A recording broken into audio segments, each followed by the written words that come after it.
Okay. Good morning. I'm Dr. Melissa Lopez-Larson. And I'm Laura Larson, and today we're going to be talking about addressing worries for your kids, adolescents, and young adults about the coronavirus. This is a particularly difficult time for all of us, and I know we're just kind of hanging in there, taking it day by day, and just trying to figure out how we're going to make sure our kids are happy, healthy, and successful. And, we're just trying to all figure this out together. Part of the reason that we wanted to put this live event together was just to address your comments and concerns to make sure you get your questions answered, in particular in regards to how your kids and adolescents and young adults are doing right now. Yeah, so what are some signs of stress or worries that we might typically see in our kids? Yeah, so in general, what we typically see, especially in younger kids, they don't always, or they're not always able to express how they're feeling. So you might see some acting out behaviors. They might be more anxious in their body. They may be more physically active. They might be fighting more with their siblings, but they could also be more clingy. They may want to be sitting in your lap more. They may be following you around the house more. And they might just be just generally weepy. And especially in the younger kids, they don't really know what the feelings they're having are. So they kind of express them through their physical body and behaviors. For some older kids, you might see a little bit more sadness or depressive symptoms. They may complain of being bored a lot more than usual, which at the moment it seems to be normal. But if it's constant boredom and they're not able to find any kind of activity to occupy their time, then you might want to just take a little bit more time to explore what's going on with them. They also might be crying more, weepy. Signs of anxiety usually include kind of moving and pacing a lot, or kind of asking questions repetitively over and over again. So these are some of the general signs. For older adult or older adolescents and younger adults, they could truly manifest as more as kind of sadness, a lot more anger and irritability because they're really kind of not happy with everything that's going on. It's very hard for teens and young adults to be socially isolated from their peers. This is developmentally normal time for them to be interacting with their friends, and so having those restrictions is pretty annoying. They've also had a lot of disruptions with their school, for seniors, and we'll talk about this a little bit later in the talk, but they're really worried about how they're going to graduate and if they're going to miss out on opportunities. So they could be sad, angry, anxious, isolating, and even oppositional at times.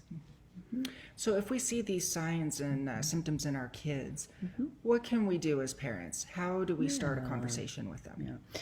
So at the get-go, you always want to, when you see, your kids struggling, you just want to talk to them about it and try to get a sense of what's going on with them because every kid is specific to what their worries and concerns are.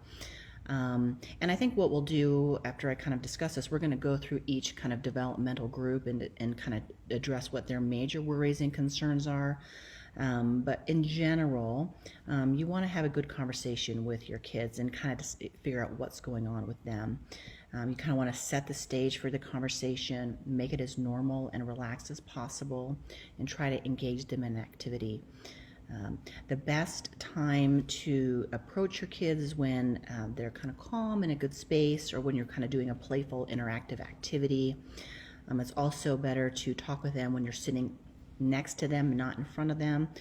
Sometimes engaging them with a lot of eye contact and just saying, how are you doing? How are you feeling? Can be a little bit overwhelming, especially to the younger kids. And so just sitting next to them, having a regular conversation and just start asking about, what's going on with them internally is a really helpful first step.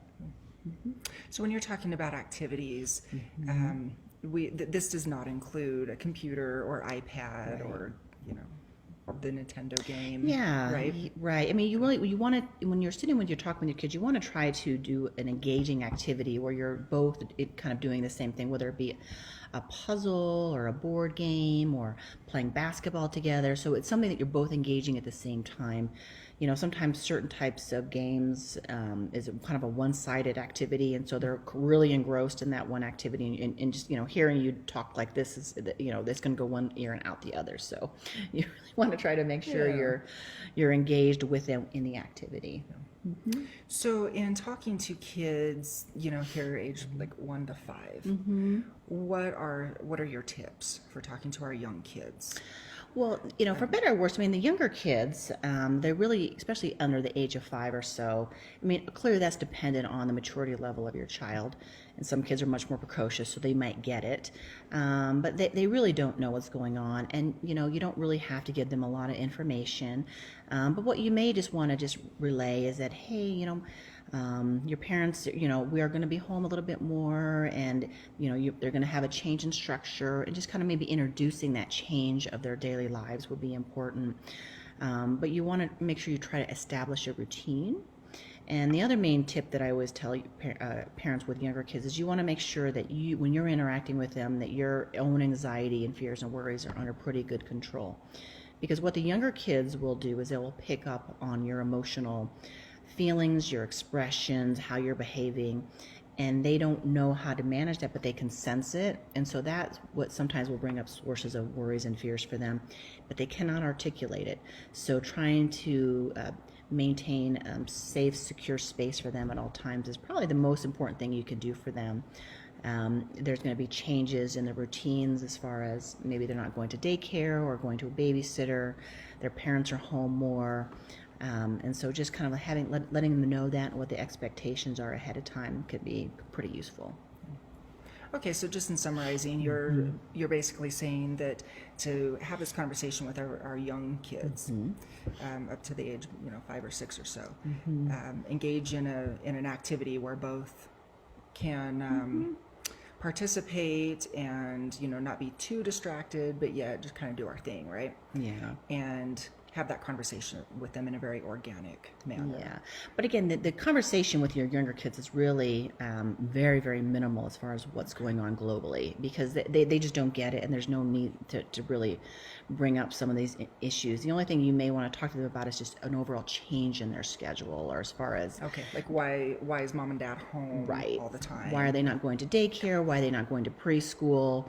And you don't have to go into specific about the coronavirus, but just say, things are going to change for the next couple months. We have this opportunity to be together more as a family, and we're going to be home together more. And so you can really kind of downplay the world events, because they won't understand it anyway, and there's no reason to, instill more anxiousness in them. Makes perfect sense. Yeah.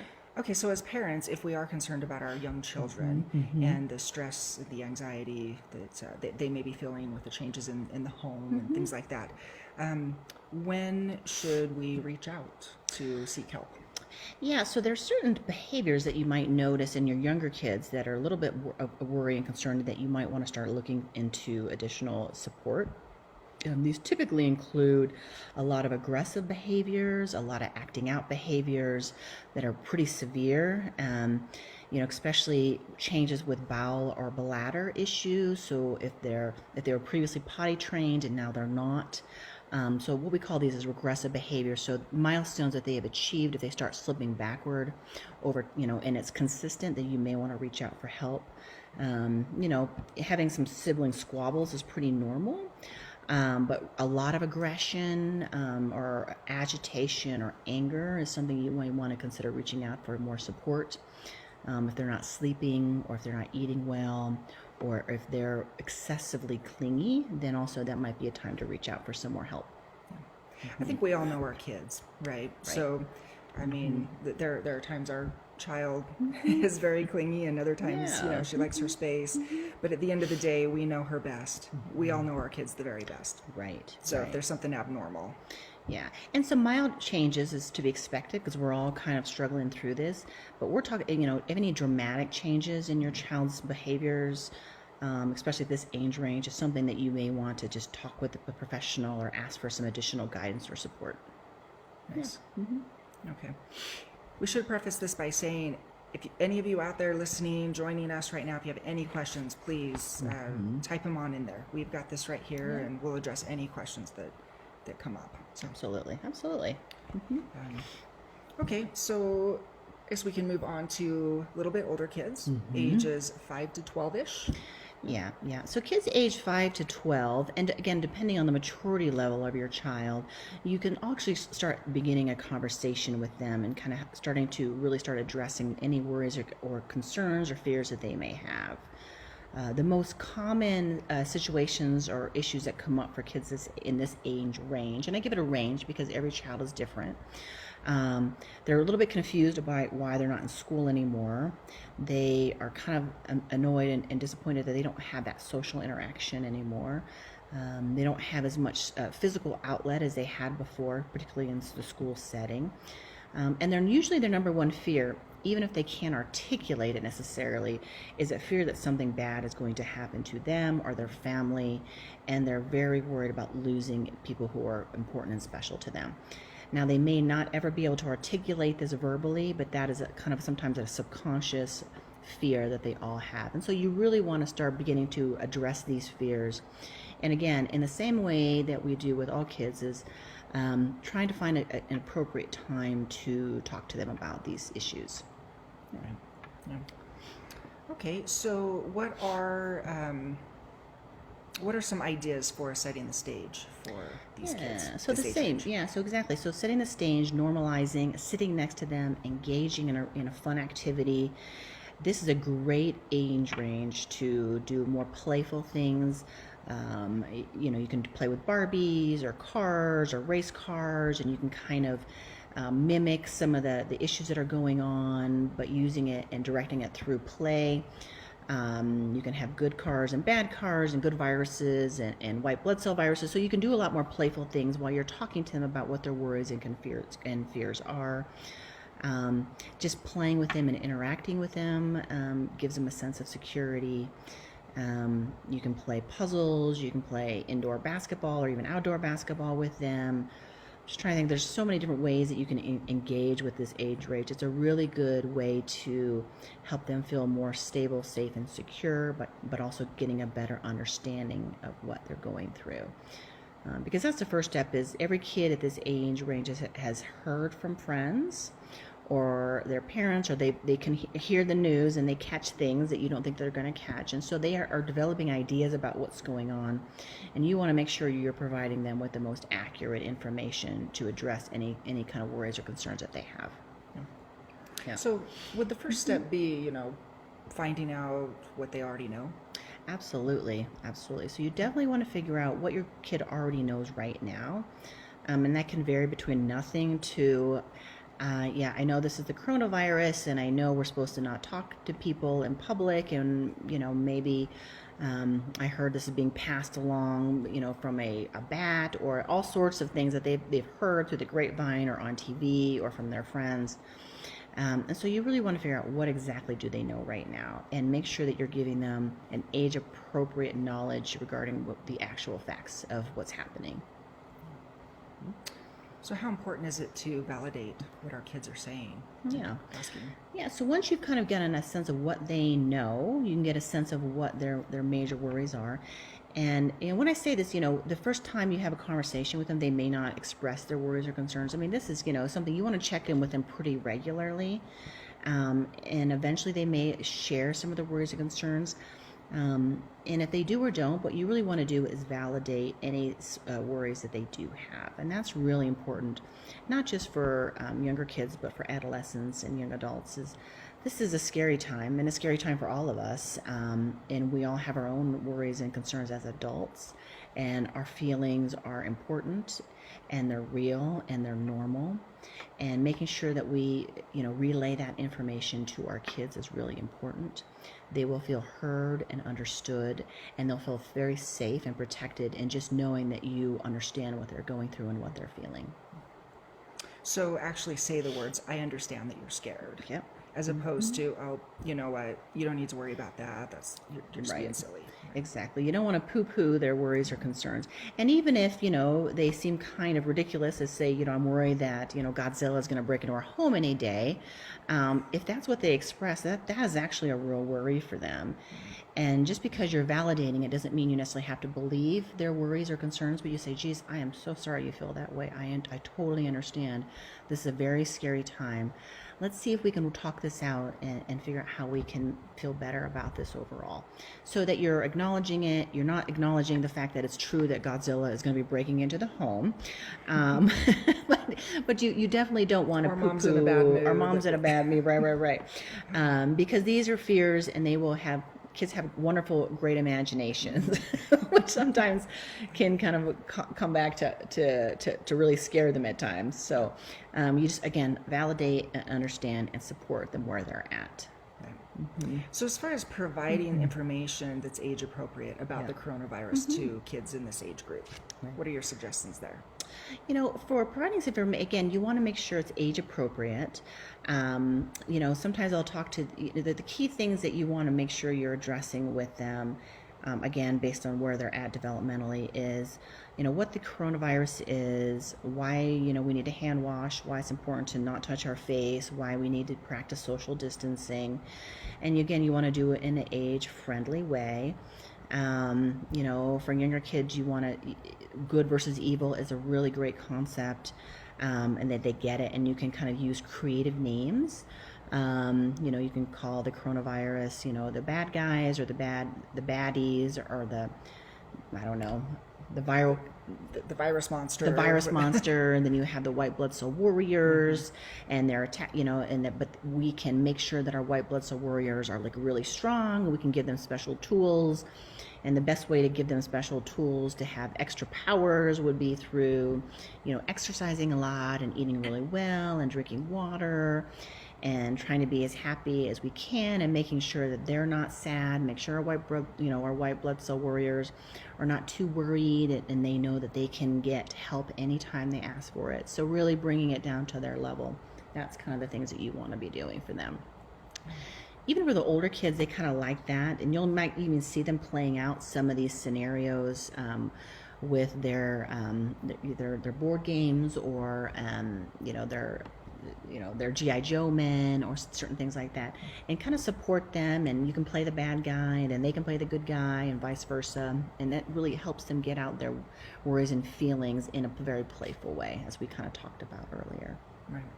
So I know some of our friend group, we've been talking about how do we teach our kids the importance of keeping themselves safe from catching the coronavirus. What are some tips, and how do we approach that part of the conversation? Yeah, I think it's the same way, and just say that, our main goal is to try to not just keep ourselves safe, but the public safe and other people safe.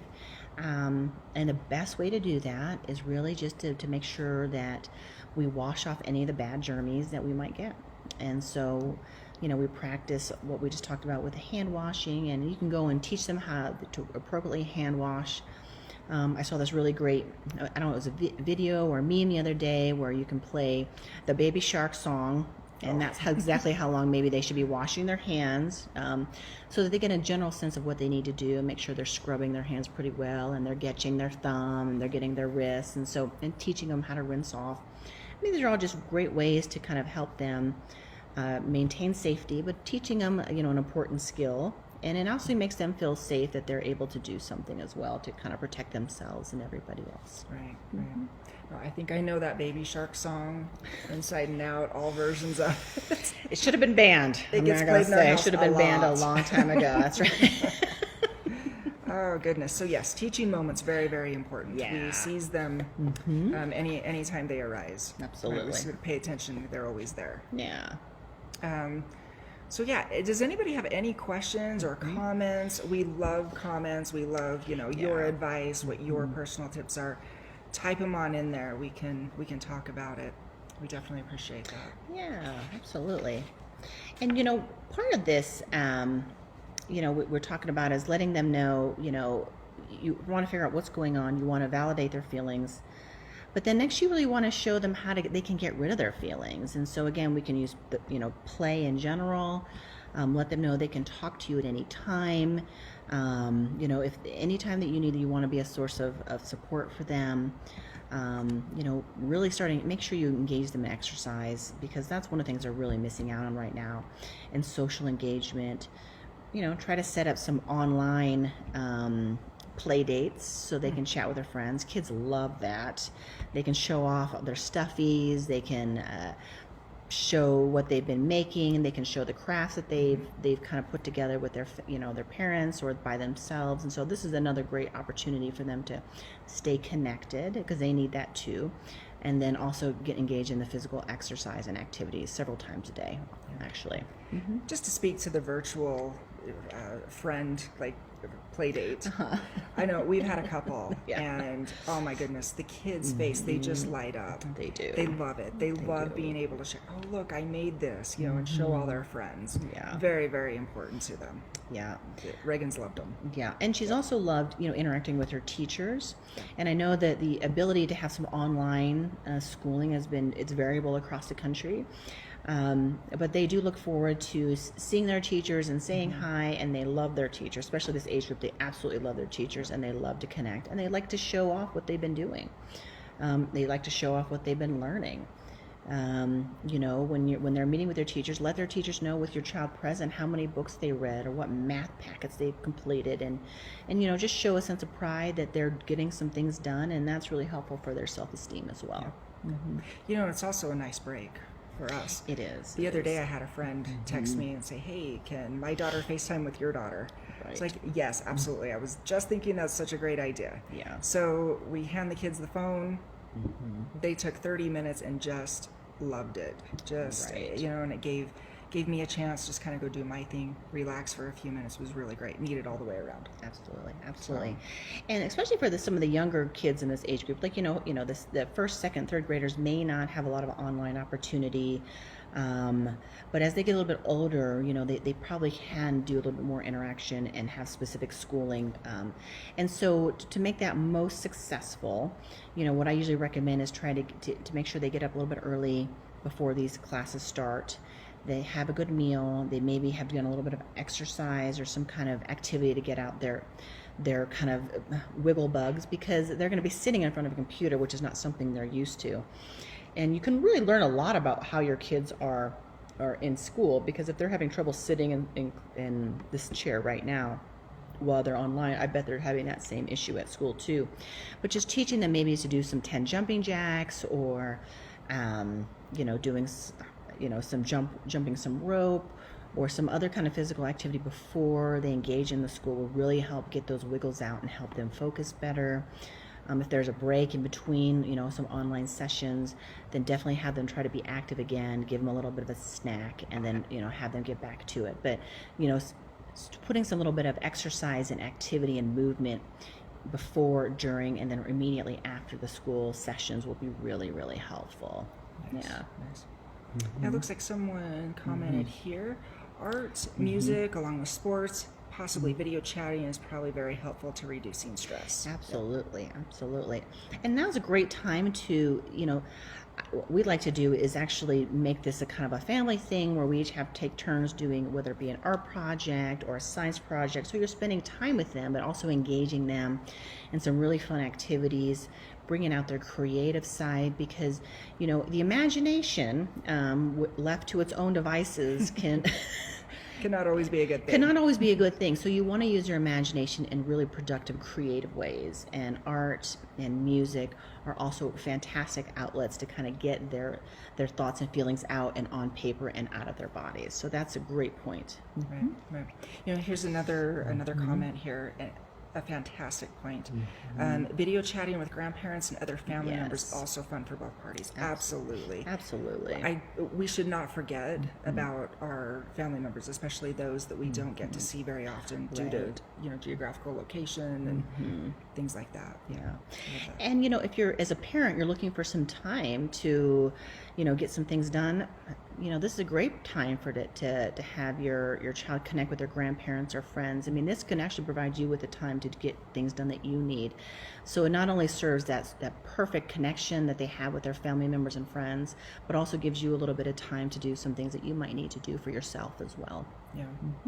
It's so interesting. We've never experienced a situation like this before, where everything, including relationships, need to take place online. And I've said this before so many times, I'm impressed with the way everybody has just been able to adapt, whether it be our educators, our students, our kids, parents, grandparents. this is the first for all of us, and what a beautiful opportunity for all of us to figure it out, right? And be creative, innovative. Yeah. And we have more time to connect right now, and we should definitely take advantage of that in any way that we can, whether it be individually with our own families or online, texting, phone calls. I mean, at this moment, I think we should all be listening to voices and seeing people in person versus texting, because we desperately all need more social connections. We're made for that, right? We're made for that. And connection is extraordinarily important. And so I think that's what's really been tough for all of us right now. Yeah, definitely. Yeah. Definitely. Okay, so we've talked a little bit about, or did we? Right? Sometimes I get lost in the comments and questions and stuff. As far as reducing anxiety for kids this age, the exercise, the need for that. Right. Family bike rides. Right? We can have these conversations during a bike ride even. Yeah, right. So I think the only thing, that we mentioned before, and I think we've kind of been talking a lot about that, is making sure that you have some kind of routine, because that helps with structure. Again, you don't have to be, crazy about this. You don't have to make tons of spreadsheets and have every hour planned out for your children, but just having some basic routine can be really, really helpful. You definitely want to check in with your kids at least once a week, more if you feel like they're struggling a little bit.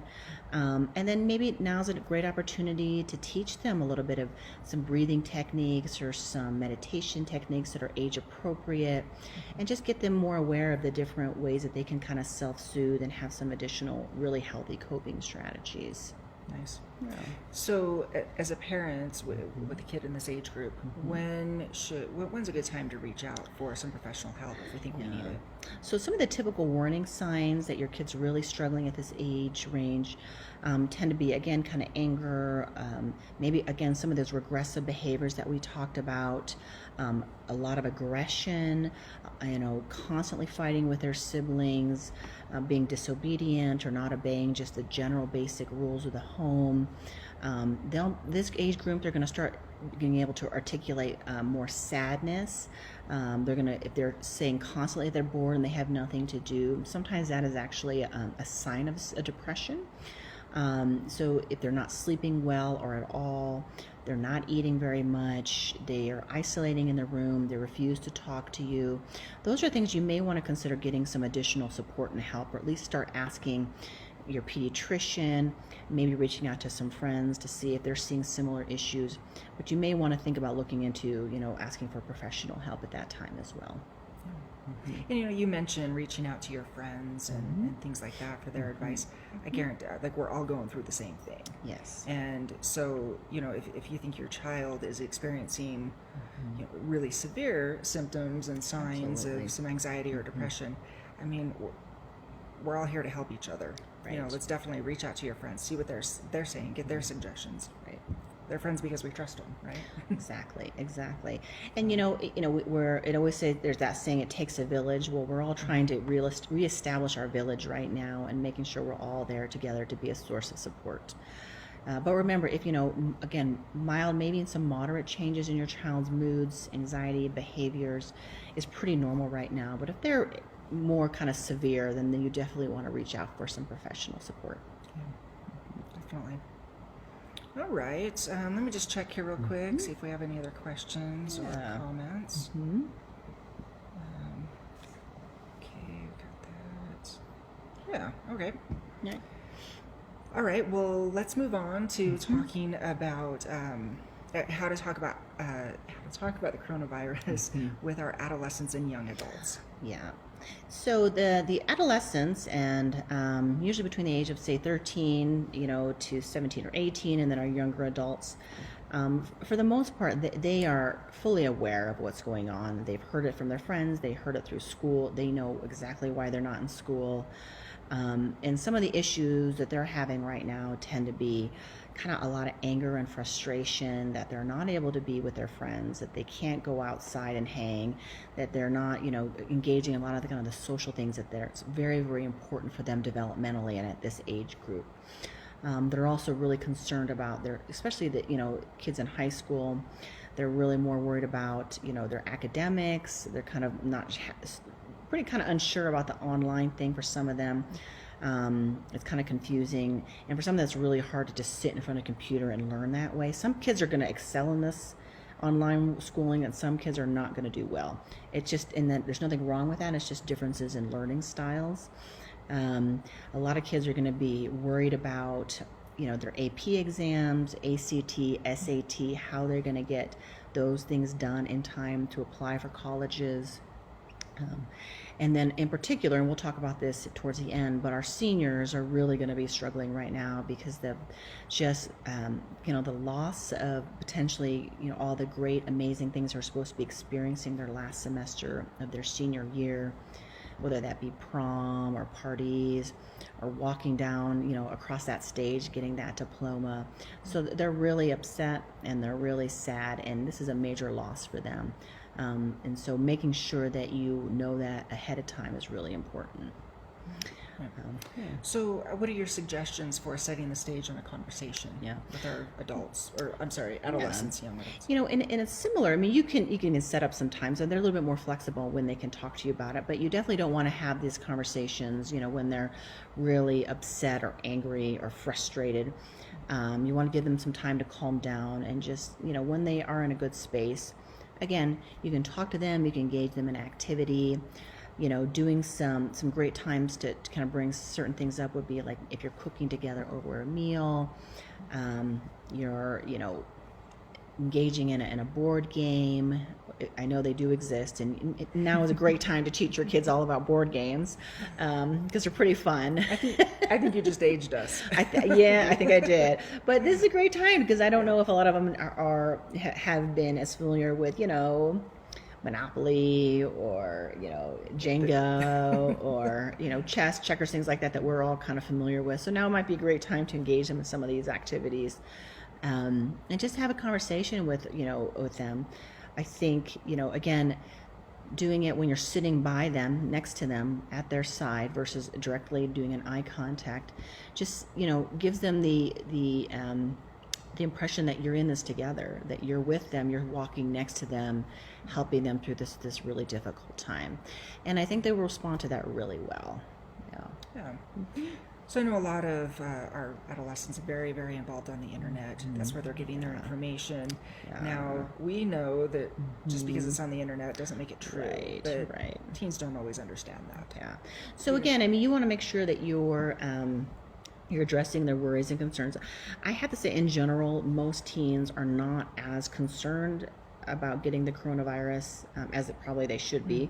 And some of that is validated by some of the statistics that they're less likely to have any major issues if they were to get sick.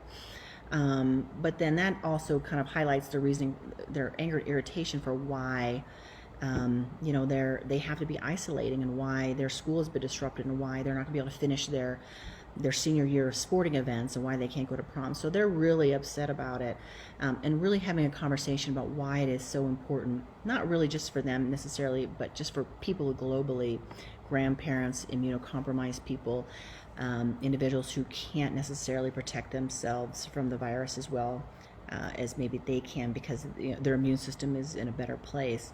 It's just a really important concept that you want to make sure that they're aware of.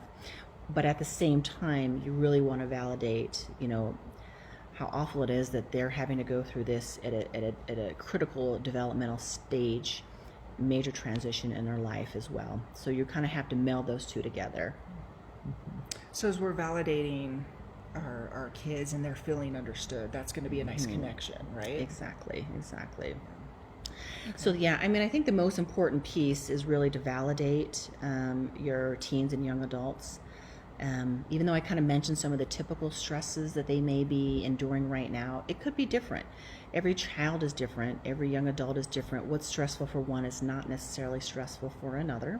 So you just want to know what is that's causing some stress. Now, there might be some teenagers, because they tend to be a little bit more self-centered, and this is a normal thing. I'm not saying that in a derogatory way, but they're really more kind of in with themselves and really focused on what their needs are, and so they may not be as worried as maybe some other individuals. With the exception of, like I said, the seniors and those in college who've had to leave and they're trying to figure out how to, get back into the groove of things next semester. Those kids tend to be much more worried and concerned about what's going on. Right. So as far as the education part goes, Yeah. and especially our juniors, seniors in high school, can you speak to those issues as far as the testings and things like that? And we've talked to several school administrators here in the Park City area, and I know they're definitely working on making some accommodations for AP class or AP testing. I guess they're getting some vouchers for the SAT and ACT so they can take it at a later date. But as parents, it's really important to stay on this information, be up to date as much as you can, because that really helps support your teenagers, worries and concerns, to make sure that they are getting the most accurate information on how to proceed. Because right now, that we're all in this. We all have this sense of no control of our lives. We're not really able to plan anything, and any kind of information that can give them a sense of what to expect in the next month or two is going to be really important. So talk to teachers, talk to the administration, read every email they send you, stay on top of this, and be informed regarding the educational information to make sure that your teen knows, ahead of time as much as they can, what the expectations are going to be for some of these really important milestones. Yes. I just want to check in here on questions and comments. Some comments, missing the sports and prom is a big deal. It's a big deal. Graduation. Right. Hi, Jean. She's my young adults love board games. One really likes Connect 4. I appreciate hearing that. I love Connect 4. Yes. I even saw a video. Some guy made like this big, huge 6 foot tall, 4 foot tall Connect 4 game. Oh man. And these round like hubcaps for their kids to drop down. Anyway, it was ingenious, really. That's pretty cool. Got to get creative. Yeah. So apparently that's the expectation, parents. Go ahead and start building some really large Connect 4, and I think that would probably solve everything. Hey, well, then since we're homeschooling, right, you have had shop class. That's you right. have had art class. Yeah. Engineering, yes. all sorts of good stuff. Yeah. Anyway, seizing the opportunities. Seizing opportunities. Yeah. Okay, so as we're talking to our adolescents, what they have control over, what they don't. Yeah. So, and this is another age, this is a group where you really want to help them find a sense of control, sense of agency, sense of being able to accomplish things. We talked a little bit about academics, but you also want to make sure that they're able to connect with their friends in any way possible. That's, making sure that we're following the social distancing rules. Make sure they are able to call them. You might want to be more flexible about the social media issues, because right now that's all they have. So being a lot more lenient and flexible than you normally would be really important. Making sure that they are staying connected and always possible with teachers, with friends, with family is a really important piece. And again, just helping them control things that they can actually have control over is important. And you speak a lot to routine and the importance of routine. This doesn't change for our teenagers either. It does. I mean, you do want to be a little bit more flexible. I know, in general, teens tend to go to bed later and sleep in more. I mean, that's the kind of their normal biorhythms. And so, it's probably okay if they go to bed a lot later and get up a little bit later. But as long as they're getting up in time to do any of the online schooling that they're doing, I think that's okay. But having a little bit more flexibility with them around that is important. And I also think, kind of like we talked about for the younger group, but this is a great age to start teaching them or talking to them about the importance of self-care, because they're going to need that when they go away to college and as young adults anyway. So, exposing them to different kinds of meditations, maybe talking to them about the importance of exercise and diet and things of that nature is helpful. You don't want to overdo it, because as parents, they're going to just hear right, talking to them. So you want to just kind of put them out there. I think sometimes the best way to do this is through modeling, and showing them how much it helps you as a parent. Like, oh man, I just, I feel so much better when I eat, or just kind of making these kind of subtle comments. They will hear you, and they may eye roll a few hundred times, but that's okay. But you don't want to always just say, you need to do this, you need to do this, you need to do this, because sometimes it will also feel that as a form of criticism as well. You can also enlist the support of, if they're seeing anybody in particular, like a therapist or other parents or other friends, sometimes kids can hear this kind of information better from other people than they can their parents. But just kind of putting it out there and just saying, hey, do you want to, I just did this great meditation. Do you want to give it a try? It really helped me feel better. It might help you, reduce any worries or fears that you might have. And if they say, no, screw it, Mom, get out of my face. Okay, you just kind of walk away. But they might say, oh, okay. Or they might hear it and then later try it on their own without you knowing that you really did you really did teach them something, but they may never ever admit that happened. Okay. So you have to be okay. The thankless task of being a parent. That's right. So I call these like floating ideas out there. Don't push them on them, but just floating them out there, and they will grasp them as long as you don't over push. Yeah. Sounds like sound advice. Yes. We'll be there shortly. Okay, so I wanted to make sure we talked about our seniors, right? Our seniors in high school and even our seniors in college. Yeah. Right? These are unprecedented times, and here we have seniors in both high school and college who have worked so hard. They have just worked their tails off to reach this moment, and with the sad realization they may not get to walk across the stage, right? And that disappointment. And you see kids all day long in your practice. Yeah. Can you speak to some of their concerns and feelings? Yeah, I mean, I think the best way to describe, what our seniors are probably going through is a sense of grief or a fear of loss of potentially a major milestone that they have been working their whole lives towards. And so you really want to be particularly empathetic, validating, and understanding, because this is really big for them. And, that's probably all they're really thinking about right now, less so maybe the coronavirus, but the impact of coronavirus on their ability to walk across that stage and get something that they have worked their tails off for. And you really, really want to be supportive. You really want to validate them and just say, I am so sorry. And, maybe let them know in some way, shape, or form in the next couple months, we're all going to figure out how to make that right. And then, working with the schools, seeing if they can delay graduation ceremonies. Clearly, it's not going to be the way that they had envisioned it, but making sure that we acknowledge that and support that, because that is a major loss for them. And they're going to show you, what you're going to see in them is complete and utter anger. They're going to be so mad. They're going to miss out on all these things. They're going to feel hopeless. They're going to be sad. They might even be anxious and worried about not only graduation and the loss of sporting events and all these other great things that they had been working for their whole life, but now they're also overwhelmed and fearful about how they're going to proceed with college next year, whether their college orientation is going to still be up and running. Will they be able to go to college? Is it going to be online? So they have all these different worries and concerns that no real generation has had before this. And so we just got to be patient with them, be very understanding, and say that we're going to figure out how to get through this all together. And as a parent, you really want to be a source of support. Right.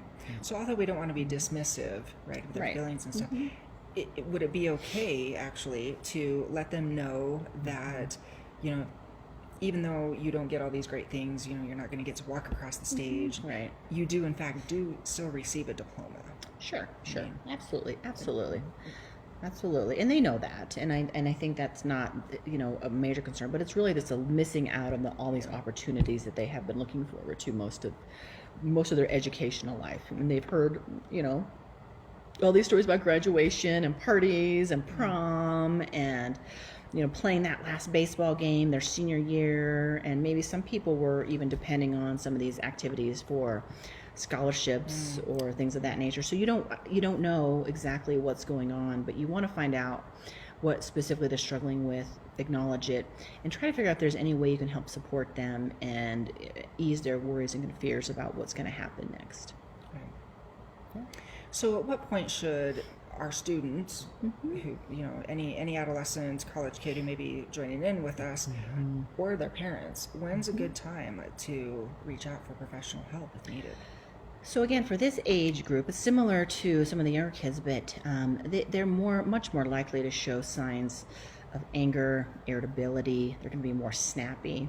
They can actually be a lot more oppositional, defiant, refusing to follow rules, refusing to even practice social distancing because they're so upset and angry about everything that's going on. They might say they're depressed. They may even have like feelings of hopelessness and not wanting to be alive anymore.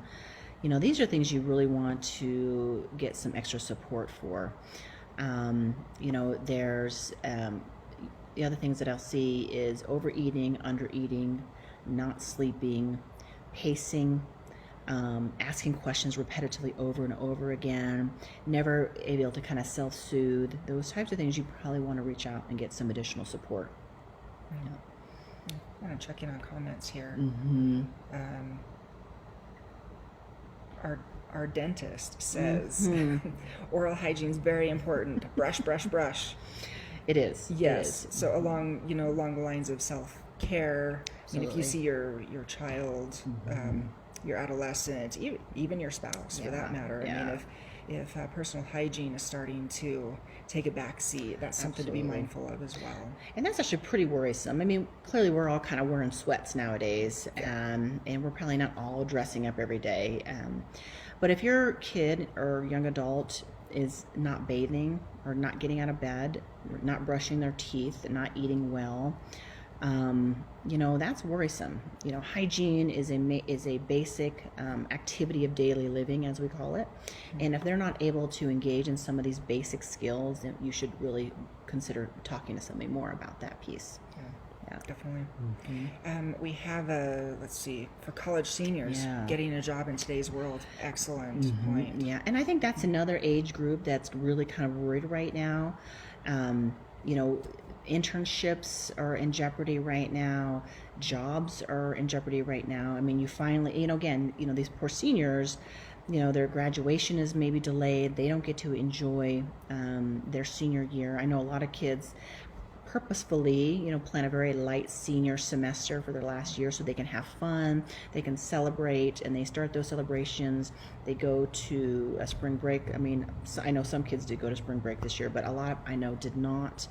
And, they've missed out on these opportunities. And now they're walking into a potential financial downfall in our economy.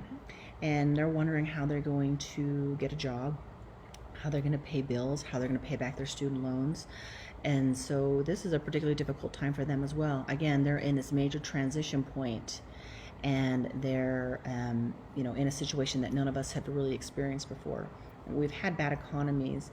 But at this point, we don't really know what our economy is going to be. So again, these unknowns and fears are very concerning. And again, you really want to talk with your seniors and say, look, I know this is not a great time, and I understand, and validate them. And maybe even reassure them, hey, we're here for you. Yeah. We're not going to let our kids go hungry, right? Because you can't find a job. That's right. Yeah, absolutely. But just reaching out, making sure that they know they have a source of support and a place to come home to. Yep. And that this will be temporary and things will get back to normal. We don't know how long that's going to be, but things will turn around here, hopefully in the next couple months. But I don't want to predict, but it might take longer than that. Yeah. But it will get back to normal. I think the key is to stay positive, though. Right? I mean, live in the realm of reality. Right. But stay positive. To the best you can. I mean, sometimes it's hard to stay positive. Sure. I mean, even, there's days even when I'm like, oh man, and it's okay. We all are going to have bad moments. We're all going to have times where we just feel overly anxious for a lot of different reasons. And that could be very specific to you. And that is completely normal. Okay. We're all in over our heads a little bit. We don't really know what to do. We all have this feeling of just not being able to control our future. We don't know what the future is going to be, and so we're all going to be anxious. And even telling your kids that, they will respond to you better if they know that you're going through kind of a similar feeling, as long as you're coping with it well. and showing them those coping skills. But this is a normal thing that we're going through. This grief process these kids are going through is normal. What we're all as adults going through is normal. But when it gets to a severe level where we can't cope, we're not sleeping, we're not eating, we're sad, we're not getting out of bed, we just want to maybe even think about taking our own life, this is when we really need to reach out to somebody, because this is a scary time, but there are tons of people out there who are there to be a source of support for you and your family and your kids. So, absolutely. yeah. All right. Let me check here, see if we have anything else. I always worry we're going to miss someone. I don't want to do that. So. That's right. That's right. All right. Okay. Looks like. Oh, yeah. Yeah. It looks like we've addressed anything that came up. If there's anything else, type on in there. But yeah. Well, thanks so much for joining us today. One of the things, if you find that your child or adolescent or college age student is really struggling, please reach out for help. You can reach out to myself personally. I can make sure that we find you the appropriate place to kind of get some extra additional support. You can reach me through my Dr. Melissa Lopez-Larson Facebook. And I will also post my email address for my practice. You're always welcome to call and reach out. And if I can't personally help you, I will find someone to help support you and your family. Okay? So we're not alone. So just let us know how we can be helpful to you. Yeah. And always important that if you need help, ask for it. And if you're in a position to help someone, please do so. Absolutely. Always. Absolutely. So. Okay. All right. Thanks so much for joining us. Guys. Yeah, and really like I said, we're here everyone. for you. And leave some comments, concerns, questions, and hopefully, and then we might put another Facebook Live out in the next couple weeks to be more targeted towards our online, our warriors in the field, including our physicians and our nurses and our frontline physicians assistants and medical assistants and everybody who is working so hard to keep us safe and protected. And I'd like to kind of do another Facebook Live in a couple of weeks to really show our support and how we can help them get everything that they need to be safe, happy, and secure as well. So hopefully you can join us for that in a couple of weeks. But otherwise, take care of yourself and reach out and get the support you need. Stay connected, eat healthy, get some great exercise. Right. Thanks, guys. See you next time. Bye-bye.